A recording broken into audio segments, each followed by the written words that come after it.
नमो नमः सद्गुरुभ्यः सद्गुरुभ्यो नमो नमः। नमो नमः सद्गुरुभ्यः सद्गुरुभ्यो नमो नमः। ज्ञानवैराग्यसम्पूर्णान् हरिभक्तिपरायणान् पूर्वाचार्यानहं वन्दे सम्प्रदायप्रवर्तकान् भगवत्पादमाचार्यं श्रीमद्रामानुजं मुनिं श्रीमदानन्दतीर्थं च रामानन्दयतिं हितं श्रीवल्लभं च निम्बार्कं कृष्णचैतन्यमेव च ज्ञानेश्वरं तथान्याञ्च पूर्वाचार्यान् स्मराम्यहम्। आचार्येष्वपि सर्वेषु तारतम्यं विना कलौ शुद्धं भागवतं धर्मं जग्राह प्रेमिको गुरुः। कलिकालान्धकारेण व्याप्तं भुवनमण्डलं विलोक्य कृपयाचार्यचक्रे वैष्णवसंहितां राधिकाकुचकस्तूरी कुङ्कुमाङ्कितवक्षसं शृङ्गाररसमूर्तिं तं भक्तकोलाहलं भजे। प्रेमभक्तिरसाम्भोधि प्रवर्धनकलाधरं प्रपद्ये भवतापग्नं श्रीप्रेमी कृष्णप्रेमिकं गुरुम्। श्री अण्णा द्वारा विरचित श्री वैष्णव संहिता के अंतिम भाग है, 10वां भाग का प्रथम अध्याय आज देखते। श्री सद्गुरुवाच सत्येन पन्था विततो देवयान इति श्रुतिः तस्मात् सत्यव्रतो भक्त्या विष्णुमाराधयेत् बुधः।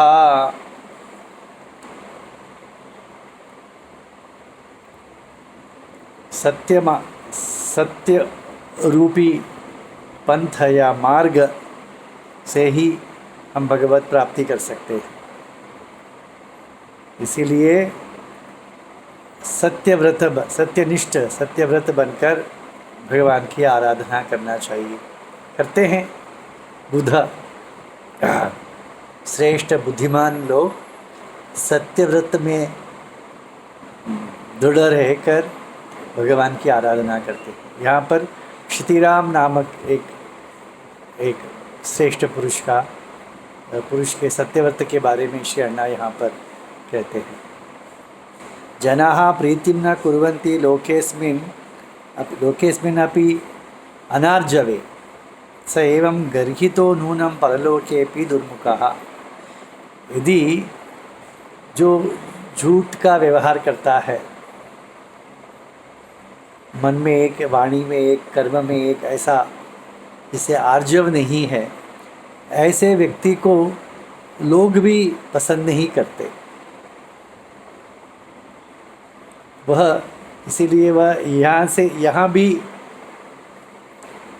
यहाँ से इस लोक में भी उसकी कोई आदर नहीं है करते, और उसका परलोक भी नष्ट हो जाता है। कायेन मनसा वाचा सत्यं तु परिपालयेत् सत्यं ही परमं ब्रह्म सत्यं ही परम तपः। यहाँ पर शरणा कहते हैं सत्य ही परम ब्रह्म है, परमं ब्रह्म, श्रेष्ठ ब्रह्म, और सत्य ही परमं तपः, श्रेष्ठ तप है। इसीलिए काया मन और वाणी तीनों से सत्य की परिपालन करना आवश्यक है। वैष्णव के लिए तो अत्यंत आवश्यक है। सत्यव्रत विहीनस्य निष्फलाः सकलाः क्रियाः देवाश्च पितरश्चापि द्रष्टुं न इच्छेत् अनार्जवम्। यदि असत्य का आलम्बन करके यदि वह कोई वैदिक कार्य भी करता है तो भी वह निष्फल हो जाते हैं। वैदिक कार्य भी निष्फल फल नहीं देते, क्योंकि पितृ कार्य हो या देव कार्य हो, देव और पितर ऐसे व्यक्ति को देखना तक नहीं चाहते। ऐसा लिखा, न द्रष्टुम इच्छन्ति। जो झूठ का व्यवहार करता है, सत्यनिष्ठ नहीं है, उसे देवता और पितर देखना तक नहीं चाहते। सत्य स्वरूपो भगवान सत्यनिष्ठे प्रसीदति सत्यव्रत विहीनस्तु नास्तिको भवति ध्रुव। भगवान कैसे हैं? परब्रह्म कहा है ना, सत्य स्वरूप है भगवान। तो इसीलिए वह सत्यनिष्ठा से, भक्त की सत्यनिष्ठा से आनंदित होते हैं, प्रसन्न होते हैं। परंतु सत्य विहीन व्यक्ति जो है वो कालांतर में नास्तिक बन जाएगा, क्योंकि यह व्यक्ति सत्यनिष्ठ क्यों है? भगवान की भय से। भगवान, एक तो भगवान की भय, अथवा भगवान मुझे नापसंद कर देंगे यदि मैं सत्यनिष्ठ नहीं हूँ, इसीलिए व्यक्ति सत्यनिष्ठ रहता है। परंतु नास्तिक व्यक्ति के लिए पाप और पुण्य का भी विचार नहीं है, और भगवान को प्रसन्न करना भी वो नहीं जानता, क्योंकि भगवान के अस्तित्व मानता ही नहीं। तो इसी प्रकार जो व्यक्ति सत्यनिष्ठ नहीं है वह कालांतर में नास्तिक भी बन जा सकता है। बनना दृढ़ है, ऐसा ध्रुवम कहते हैं, बन ही जाएगा। सत्य संरक्षणायैव भगवान काननगतः एतश्रुत्वा वैष्णवसु सत्यनिष्ठां कथं त्यजे। पिता के सत्य वचन के पालन करने के लिए भगवान राम वनवास को स्वीकार किया। तो यह सुनने के पश्चात एक वैष्णव सत्य को कैसे त्याग सकता है, ऐसे श्री अश्विना पूछते हैं। तो अब क्षितिराम इति ख्यातः महाभागवतोत्तमः रक्षितस्वीय धर्मंच राघव ध्यान तत्पर। क्षितिराम नामक एक महाभागवतोत्तम थे। वे अपना स्वधर्म का रक्षण करते हुए और राम भक्त थे। दरिद्रोपि प्रसन्नात्मा सत्यसंधः महामति। दरिद्र थे, गरीब थे, फिर भी उन्होंने सत्य को नहीं छोड़ा। सदा राम के विश्वास के, राम के भरोसे प्रसन्न रहते थे। सज्जनान पूजयन्नास गार्हस्थम धर्ममाचर। गृहस्थी किसके लिए है? साधुओं की सेवा के लिए गृहस्थी है। साधु हमारे घर आना चाहिए, उनकी सेवा होनी चाहिए, इसलिए तो गृहस्थी है। ये अन्ना हमेशा कहती है, साधु घर आए उनके लिए भोजन बनाने के लिए पत्नी चाहिए। साधु आए हैं, रात को 8-9 बजे आए हैं, उनके लिए दूध लाने का है, तो पुत्र होता जाओ भैया दूध लेके आओ, ऐसा दूध लाने के लिए पुत्र चाहिए, ऐसे श्री अन्ना कहते हैं। तो गृहस्थी साधु सेवा के लिए है। उसी प्रकार क्षितिराम भी साधु सेवा करते हुए गृहस्थी चला रहे थे। सत्येन क्षमया चैवं शास्त्र ज्ञानेन मेधया एवं परोपकारेण सर्वपूज्यो बभूवसः। सर्वपूजित थे वे। कैसे? सत्येन क्षमया, सत्य और क्षमा, इससे, और ज्ञान, शास्त्र ज्ञान भी था उन्हें, और परोपकार करते थे। तो सत्यनिष्ठ थे, शास्त्र ज्ञानी थे, और परोपकार करने से वह सबसे पूजित हुए। कस्यचित् धनिकस्यापि गृहे कैंकर्यमाचरन् कुटुंबं पोषयामास दीनो वैष्णव सत्तम। किसी धनिक व्यक्ति के यहाँ पर नौकरी करते थे, और उसमें जो आमदनी आती थी उससे घर चलाते थे। स कदाचित् दुर्मदान्धः क्षितिरामं महामतिं नीतिस्थले अनृतं वक्तुम् आह्वयामास निभये। वो धनिक था, उसे अनेक कोर्ट कचहरी का होता था, तो वह न्यायालय में इन क्षितिराम को एक झूठी गवाह देने के लिए उसने बुलाया। अब नौकर है, वो आके कह देगा, नहीं तो नौकरी जाएगी, उसके भय से वो आ जाएगा। इसके लिए उन्हें बुलाया झूठी गवाह देने के लिए, झूठा साक्षी देने के लिए। क्षितिरामो धर्मभीरुः सत्यवत समाहितः न अंगीचकार तद्वाक्यम श्री रामचरणाश्रयः। क्षितिराम तो राम के शरण के आश्रित है, ये वे धनिक के नौकरी के आश्रित नहीं है, राम के चरण आश्रित है। इसलिए सत्यनिष्ठ थे। सत्यनिष्ठ तो सत्य को त्यागना नहीं चाहते थे, और धर्म भीरु थे। हमें धर्म पर चलना चाहिए, हमें धार्मिक रहना चाहिए। असत्य बोलकर धार्मिक कैसा कहला सकते हैं?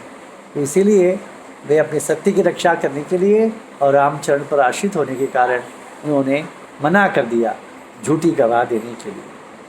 कुपितो धनिकश्चापि क्षितिरामस्य धीमतः धनम धान्यम गृहम सर्वम बलाद अपजहार।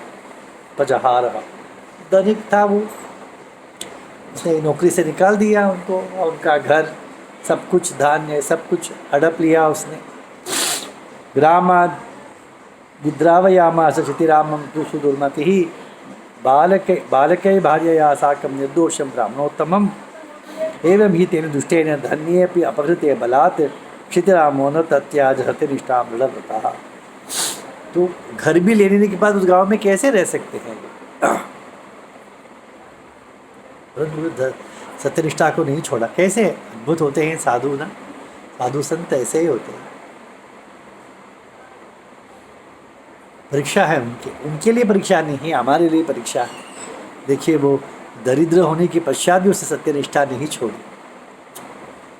तुम्हें भगवान ने सब कुछ दिया है फिर भी तुम झूठ बोलते हो, ये हमारे लिए पाठ है। तो वे अपने बच्चों को और पत्नी को लेकर गाँव को छोड़कर निकल पड़े। रामांतरम अवाप यही श्रुतिदयी बालक सह वृक्षमूले क्वचित तिष्ठन राम ध्यान चकार था। तो दूसरे गांव में आए तो बच्चों को भूख था, तो एक पेड़ के नीचे बच्चों को लेकर पत्नी को लेकर बैठकर राम ध्यान कर रहे थे। तदा तो वैष्णव कच्चित तम विलोक्य दृश्यया गृहमानीय स प्रेम पूजया मास भक्तिमान। तभी किसी वैष्णव ने उन्हें देख लिया कि अपने कुटुंब के सखत ऐसे राम ध्यान करके बैठे हैं, तो उन्होंने श्री राम जी को अपने घर पे ले गए। वह एक धनिक था और ये एक धनिक देखिए कैसा। तत्रैव निवसन नित्यं राम पूजा दुरंदरः तोषयामास तं विप्रम औदार्य गुण संयुतम।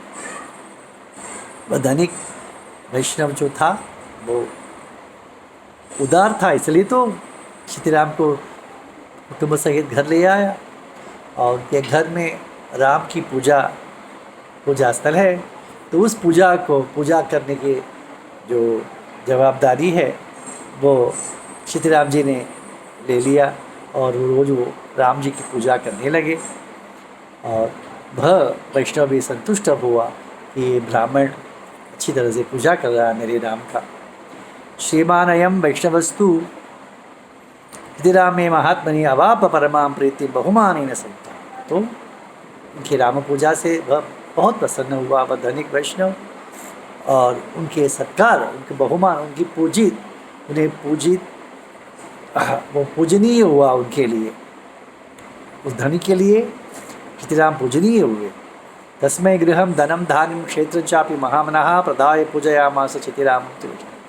पूजा कैसे किया जा धनिक ने, तो उन्हें श्री राम जी को घर धान्य सब दिया, धन भी दिया, खेती भी दी और उन्हें सुखी रखा।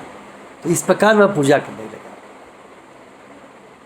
गरीब व्यक्ति सेवा करके पूजा करता है, धनिक व्यक्ति इस प्रकार के उदारता से पूजा करता है। एवं निष्किंचनानां तो वैष्णवानां महात्मनां भगवानेव कृपया योगक्षेमं वहत्यहो। तो धन नहीं है, गरीब है, तो सत्यनिष्ठ है, ऐसे लोगों का योगक्षेम भगवान स्वयं वहन करते हैं।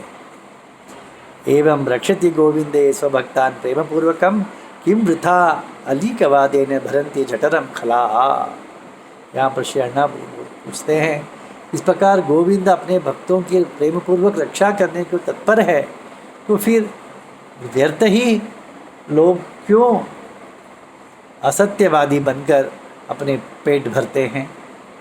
ऐसा श्री अण्णा यहाँ पर प्रश्न करते हैं। श्री राम जी का यह प्रथम अध्याय। श्री प्रेमिकेंद्र सद्गुरु महाराज की जय।